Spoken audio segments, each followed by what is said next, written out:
بله گهدار و بینر ماش بگو تو بیشه که بهتر لسروی مجاره من همه وانداریا بريس نواف رشید اندام نونراتیا انا کسی لحرم کردستانی بريس هفته ما تباش به دست بکده از خازم تو بحثا عن وان ایلیشن چکدارین پککیین تروریست لسر اوفیسا بده کسی و انا کسی شروع بکی. سپاس شخوا مانا مخابن جي مخابنية نجارة يكي ونجارة داوي بيش يعني أفكر يارانا جدما كو بككا درباسي نافشا كردستانا سوريا بوياش حشتي وكارم بيجم حشتي وشارع حتى آنها كريارين خراب وشوت دجي بارتين كردستان سوريا ودجي ملتين حركسي ودجي سياستها وان وكرياري وان سكني مخابن بدماغ وانها ركفتنك تشيبو اميدو هيفي خلقي تشيبون بلكي امكارب لهف بكن جبو بيشروجا سوريا جبو سوريا دهاتو اموك ملتي كرد امكارب هفدو بكن هناك اميد وهيفيا خلقي تشيبون مخابن الى الروج افكر ياري هانا دبن سدمكس تحفين امكارن ببيجن انجمنا نجتمعنا كردي برباي قو ببيجي بس ازنما فيناتكم يان ملتي ببيجي بس انما فيتكم تدرى تشينا بويا تو گفتگویت که دیالوگیت که تو هر خرابیه بکی دیجی وی الله اف طرفه گوت پیرا گفتگویت که اف مسئله وی جر ایریشی آله و سمبول و اوفیسین کردی دکن یانجی تشتی تایبت مندیاوی وکا مثلا اتومبیلا برز اشرف يعني براستي جي مخابنيه اف جي هر وقت يجي يشخرك بفي وضعي سودات جديدنا يعني ده صلاتك ببي طوان بار نين الجنب هذا جارك بيجن معلومات الشهيدة كرن جارك بيجن كوميتا جني وجنين شورش جر كرن جارك بيجي جوان شورش جر كرن وجارك بيجي هر وقتي وافجي براستي تدا ورا تشينا بويا تدا صلاتا تشينا بويا دنیای هموی وقتا گو کریارک خراب دبی تدچه سری ویده دسپیکا ویده ایگو دا صلاة ایگو اوز تجاره دبیجی برا اولو خواب پرسه بی کیو ها کریه کیو لو کریه معقول نینه يعني یک دماله کی ده مسئله جواکی ده دماله کی ده کریه کی خرابه کی چسکی خرابه کی باف ببیجه ولا کریه مکریه می ایش بینینه ویا براستی چسکی گل کی خرابه و هیویا ما او جارا داوی بی وأف كسي خدكن جرانتي وك أمريكا كاربي فيرقلي فيد الجاري سينورة كي جوار ديني حدا كي ديني السرقو إما نابين طرفي قصد أز وك كسايك وك شخصك نابين نارينا مدى نطرفك بآلية طرفك بآلية أو موضوعي بو سربرشتيا گفتگوی که دیالوگی کرد از بجم ندجی خوی راز داد. باشا برز نواف وكو ما بحث كريجي كو بككي حول ترور كرنا اشرف الملا كرنا يريشي نفيزغها بدكسي كرنا هروا يريشي نفيزغها انا كسي كرنا افكر يارن وين كريت جبا يامي دكينا بدكسي وانا كسي ما بجم بيامي دكيني هذا كسيجي وأم كسيجي وحمو بارتين تفلي أم كسيجي جوار دبيجي ووهابي يا هوني درباس ببن بشيوي يقو أم دخوازن بشيوي يقو أف ديالوج وقفتوغويا تفليبونا مخابن بسر بقوتي بهيزي از بهيزم از خرطم از قوتم سر عردمه وداويا ويجي دفيت وك مبكي يا وهابي يا وين نبي افجي ضغطك بلكي خلقي ما بقين آستكي ببجن بابو ام خلاص بن ام تفلي ببن ياجي ام ببرن حردو جي خرابن جبو ملتما حردو جي جبو ما خرابن ايه بيدا تصورا مدى تشتكي الباوانتنا او انا اشخر حساباتها دكن حسابي خرطات دكن ايمجي حتى انها ام براستيجي ام كي جهانا وي استا بريجي افبو وي استاج بو ام نجيجن واري براكوش يجبو ام يكريزي خرانكن جبو ام يكريز بمينن جبو ام كاربن بيش رجا سوري خستكي خو بلند بكن دوزا خو مزن بكن مخابن ايوان حر وقتي الحر سيشار اليا خراب باشا ام بين بحثا اريشا رخصنا بككيا تيرورست لسر هيزن بيش مرقب كان لاميديه از اشتر بيجمكم مظلوم عبدي بري دمكي تشغوتيا دبيجا او اريشا بدكي لسر بككي شرمزار دكا بيغومان افيك جي بروفاجي راستيه وددمكي داتي كو بككي هبونا وي الهرم كردستاني نروايا تشد بيجا بريسنا مش معناها براستيجي يعني كان مروبيتي يعني از نما زانم يعني ايد هندر ده ايش درفه ده هات برا ايه هندر ده تو هاتي زيدي الجور احصائياتها بلكي احصائيات تمام بامتنا زيدي 400 جندي كردستانا باشور هي خلكي وان درب درب وين كارير بزي فريخانيه خو مالا خو اجبر كريارين بككي خراب في ولاتي ده الشنغالي وها إلو روج إيريشي يكيج مالاوي ددكي وإيونا برز الجنرال مظلوم عبده دچه توان بار دکیش بدلا گو ببیجی ایشه پک کل ورتونه اوا گو تمو دایم هر وقتی جی هر سر کرده پک که و ببیجن ولا بعربی بی شریعت الغابه کردستان هر چهار پارچه ملکی منن و جی گو ام بخوازن امی باشه جی تو بخوازی رزگار کن نه تو بی خراب کی خراب دکن جدما دست پیکا گو کردستان باشور تسبيك ويدا بكك الفي ولاتي خرابي كريا لقال ريجيم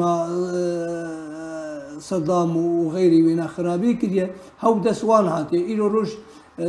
تلتكش كردستان باشور دستي خدانية سر وهيزي خو وحموشتي خو دانينا أبندي خدانينا وك حكومتك خو بكارتيني لكردستان باشور مخابن وجيجو آرام وجيجو دصلاتا وهي وجي حكومتا وهي شرعية هي وبرلماني وهي وزارتا وهي وسروكي هريمي هي دبي وقتي آن هذا وك تعاملك دبي وكأنه حلاك من استقرارية حلاك فوضى شتي قلكي خرابة براستي يعني باش از بحثا گوتنن دنین مظلوم عبدی بکم کبری چند خولکان بالاف کربو دبیجا نجما في تو كسيا إريشي لسر نفيزجهن أنا كسي وتو بارتين سياسي لروجافا بكا هزن أولهيد بأركي خوا رابن دو برس لفيداري هنايا كم قالوا راستا و أمبيجن هزن أولهي بأركي خرابن كوبري چند مهانجي مديد جارة كدن إريشي نفيزجها بدا كسي كربون لقامشلو وتو ديفتشون لسر وان چنبو يادو يمجي أوا جبرتشي مظلوم عبدي إريشا ام بيجن وكو او ادعاء دكي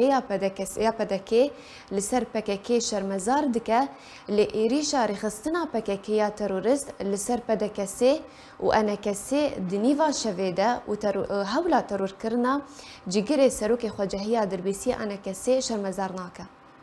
من شخواز نابين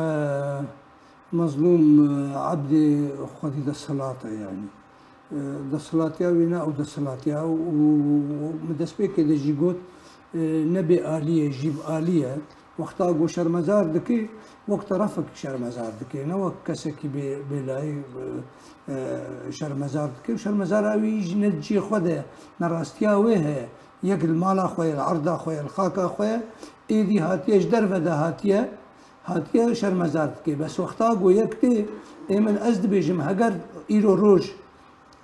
بروتستوت كي براستي بروتستوت كي جرك نبي بيجي جرك بيجي هاوان ايجو وهاكرنا ايجو افكر يار كرنا فلان وفلان وام سبي وان دبن دادجه اما وان دبن دادجه وامي وان طبعا بار بكن او اقول درستو راست راست دستولاته بس والله بكنيه بكي بيجي وام تنديد كر ايه تنديد كرشه سبب تسبب تشتكي دي ببي ما دسبيك اوي ده اف تنديد هي وداويا في تنديدناي وهر جارك يتكبد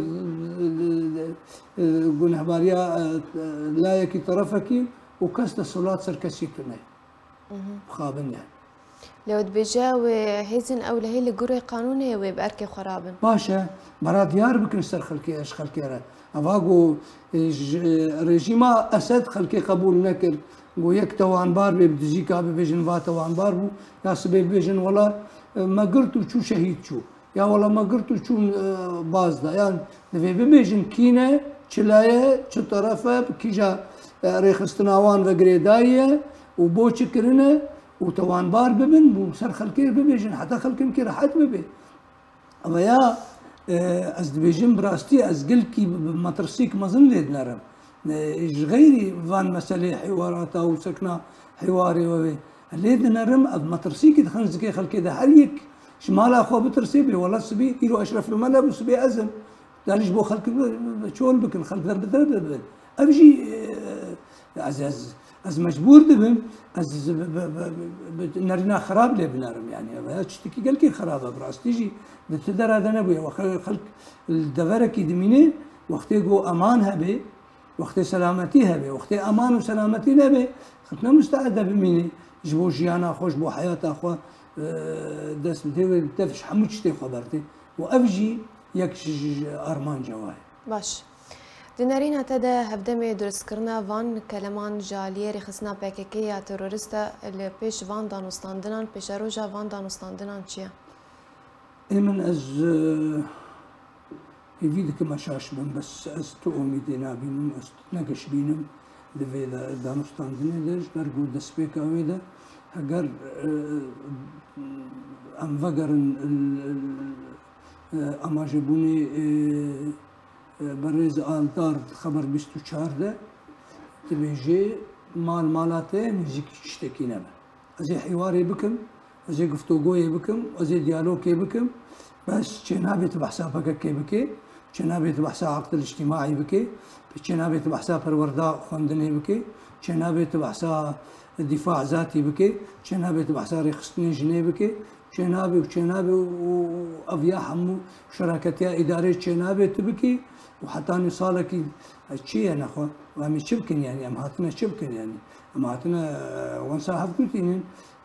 نرينا سياسي تمام بو سرچاوا تو انا البند اللي فقرا سياسي اللي فقرا سياسي جبو تمام ببي جبو تخبي تسويق بكي وداويا ويجي تبهلي الغوري مراقي خو اف تعاملك براستي تعاملك خرتي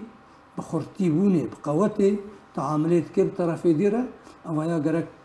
براستي حدك جربي دانين يعني توفي تلبيجي ما نرى وسطان ديال شو حد جربينا دانين حد جربي دانين اف دولتي وخد بينن جرانتي وخدي باندور وخدي رول بين حدك جردين يا ام ببيجن افان بس ما خلكي خم جول دك مستر اميده تكون تاريخ خلكي ما بهيفي ببن بهيفي بون براي كشتني بهيفي بون خلكي بهيفي بكي والله كانه افيك ريزيا هاني بو وماشي كر وداوي ما نكر ويجاركي ويبيجيش بو والله بشكرني جبو بحر كرني جاركي ويبيجيش بو